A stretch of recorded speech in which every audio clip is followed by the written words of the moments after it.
Colonel Jesse Appler with the 53rd Ohio Infantry was about 400 yards southeast of Shiloh Church. Appler had raised alarms about the Confederates out in this area and generally was told to be quiet. In fact, on April 5th, it seems that Sherman sent a courier to scold Appler in front of his men, who told him to take his regiment back to Ohio. Sherman had recently been accused by the press of being insane for raising alarm bells about Confederate movement in Kentucky. On April the 5th, Sherman told Grant, "All is quiet on my front." Grant, in turn, messaged Halleck on the night of the 5th that he didn't think anything like an attack on his position would happen. He thought the Confederates had about 80,000 men and were going to wait for him in Corinth.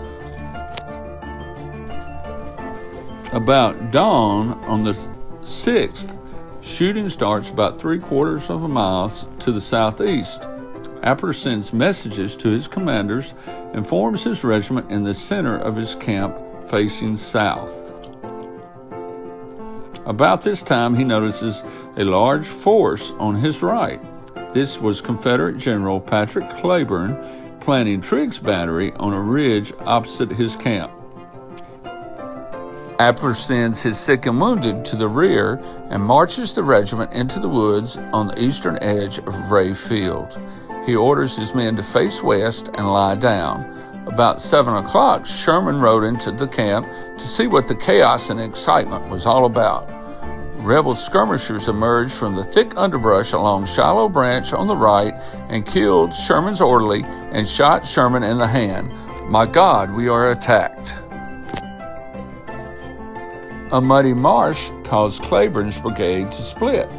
Two regiments that went to the east, the 6th Mississippi and the 23rd Tennessee, entered Rayfield at an angle and found the air full of deadly projectiles.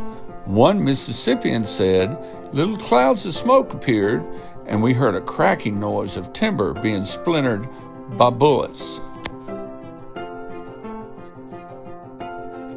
They also became disorganized by the camps of the 53rd Ohio. Around this time, Appler yells to the men of the 53rd, "Retreat, boys, and save yourselves." He led the way. Once in the woods to the rear, Ephraim Dawes told Appler he was going to stay with the men and he could go and do as he pleased. The Mississippians and Tennesseans of Cleburne's right flank assaulted the Ohioans but could not drive them back. The Tennessee boys broke and ran to the rear. The men from Mississippi tried again and again without success.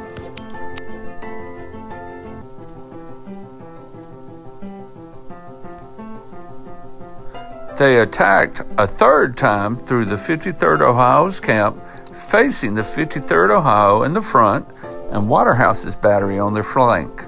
The Mississippians were cut to pieces and had to fall back again. Lying down in between assaults, one Mississippi boy told his friends, "I wish we could get right down into the earth." He barely finished the sentence before he was shot and killed. The Mississippi Colonel, John J. Thornton, went down with a severe leg wound. He had taken the regimental colors after the color bearer was hit.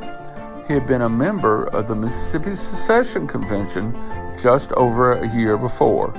He had voted against secession and had purposefully been absent the day the document was signed.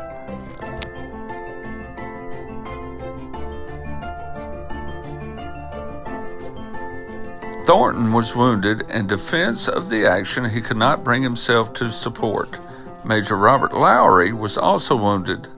The Mississippians went into action with 425 men and had 300 killed or wounded in these three assaults. At 70% casualties, they became known as the Bloody Sixth.